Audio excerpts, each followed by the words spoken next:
چونکہ ہم طبعاً ذرا محتاط ہیں، اس لیے آج تک کتے کے کاٹنے کا کبھی اتفاق نہیں ہوا، یعنی کسی کتے نے آج تک ہم کو کبھی نہیں کاٹا۔ اگر ایسا سانحہ کبھی پیش آیا ہوتا تو اس سرگزشت کے بجائے آج ہمارا مرثیہ چھپ رہا ہوتا، تاریخی مصرع دعائیہ ہوتا کہ اس کتے کی مٹی سے بھی کتا گھاس پیدا ہو۔ لیکن کہوں کس سے میں کہ کیا ہے سگے راہ بری بلا ہے، مجھے کیا برا تھا مرنا اگر ایک بار ہوتا۔ جب تک اس دنیا میں کتے موجود ہیں اور بھونکنے پر مصر ہیں، سمجھ لیجئے کہ ہم قبر میں پاؤں لٹکائے بیٹھے ہیں۔ اور پھر ان کتوں کے بھونکنے کے اصول بھی تو کچھ نرالے ہیں، یعنی ایک تو متعدی مرض ہے اور پھر بچوں بوڑھوں سبھی کو لاحق ہے۔ اگر کوئی بھاری بھرکم اسفندیار کتا کبھی کبھی اپنے رعب اور دبدبے کو قائم رکھنے کے لیے بھونک لے تو ہم بھی چاروں ناچار کہہ دیں گے کہ بھئی بھونک، اگرچہ ایسے وقت میں اس کو زنجیر سے بندھا ہوا ہونا چاہیے۔ لیکن یہ کمبخت 2 روزہ سہ روزہ 2 3 تولے کے پلے بھی تو بھونکنے سے باز نہیں آتے۔ باریک آواز ذرا سا پھیپھڑا، اس پر بھی اتنا زور لگا کر بھونکتے ہیں کہ آواز کی لرزش تم تک پہنچتی ہے، اور پھر بھونکتے ہیں چلتی موٹر کے سامنے آ کر، گویا اسے روک ہی لیں گے۔ اب اگر یہ خاکسار موٹر چلا رہا ہو تو قطعاً ہاتھ کام کرنے سے انکار کر دیں، لیکن ہر کوئی یوں ان کی جان بخشی تھوڑی ہی کر دے گا۔ کتوں کے بھونکنے پر مجھے سب سے بڑا اعتراض یہ ہے کہ ان کی آواز سوچنے کے تمام قوا کو معطل کر دیتی ہے، خصوصاً جب کسی دکان کے تختے کے نیچے سے ان کا ایک پورا خفیہ جلسہ باہر سڑک پر آ کر تبلیغ کا کام شروع کر دے تو آپ ہی کہیے ہوش ٹھکانے رہ سکتے ہیں؟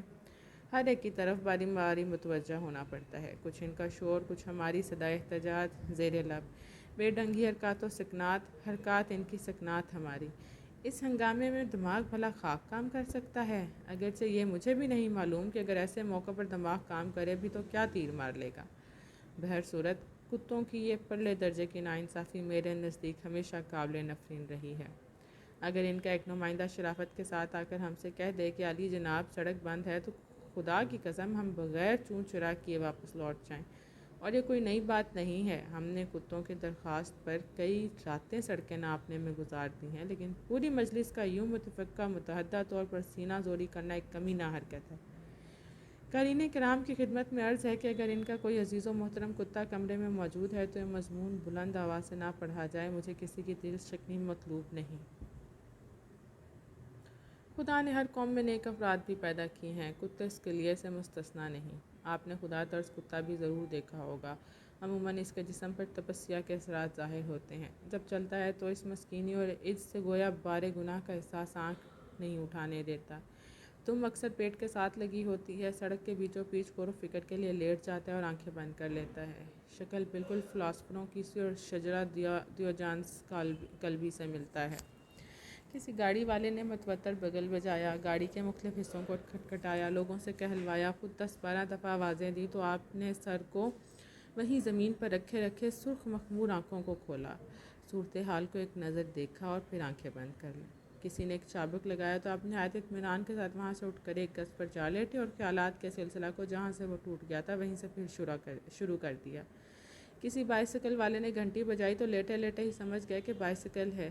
ایسی چھچوری چیزوں کے لیے وہ رستہ چھوڑ دینا فقیری کی شان کے خلاف سمجھتے ہیں۔ رات کے وقت یہی کتا اپنی خشک پتلی سی دم کو تا بحد امکان سڑک پر پھیلا کر رکھتا ہے۔ اس سے محض خدا کے برگزیدہ بندوں کی آزمائش مقصود ہوتی ہے۔ جہاں اپنی غلطی سے اس پر پاؤں رکھ دیا، انہوں نے غیظ و غضب کے لہجے میں آپ سے پرسش شروع کر دی۔ بچہ فقیروں کو چھیڑتا ہے، نظر نہیں آتا ہم سادھو لوگ یہاں بیٹھے ہیں؟ بس اس فقیر کی بددعا سے اسی وقت ریشہ شروع ہو جاتا ہے۔ بعد میں کئی راتوں تک یہی خواب نظر آتے رہتے ہیں کہ بے شمار کتے ٹانگوں سے لپٹے ہوئے ہیں اور جانے نہیں دیتے۔ آنکھ کھلتی ہے تو پاؤں چارپائی کے دیوان میں پھنسے ہوتے ہیں۔ اگر خدا مجھے کچھ عرصے کے لیے اعلیٰ قسم کے بھونکنے اور کاٹنے کی طاقت عطا فرمائے تو جنون انتقام میرے پاس کافی مقدار میں ہے۔ رفتہ رفتہ سب کتے علاج کے لیے کسولی پہنچ جائیں۔ ایک شعر ہے: عرفی تو مندیش کو غائے رقیباں، آوازے سگاں کم نہ کن رزق گدارا۔ یہی وہ خلاف فطرت شاعری ہے جو ایشیا کے لیے باعث ننگ ہے۔ انگریزی میں ایک مثال ہے کہ بھونکتے ہوئے کتے کاٹا نہیں کرتے۔ یہ بجا صحیح، لیکن کون جانتا ہے کہ ایک بھونکتا ہوا کتا کب بھونکنا بند کر دے اور کاٹنا شروع کر دے۔ شکریہ۔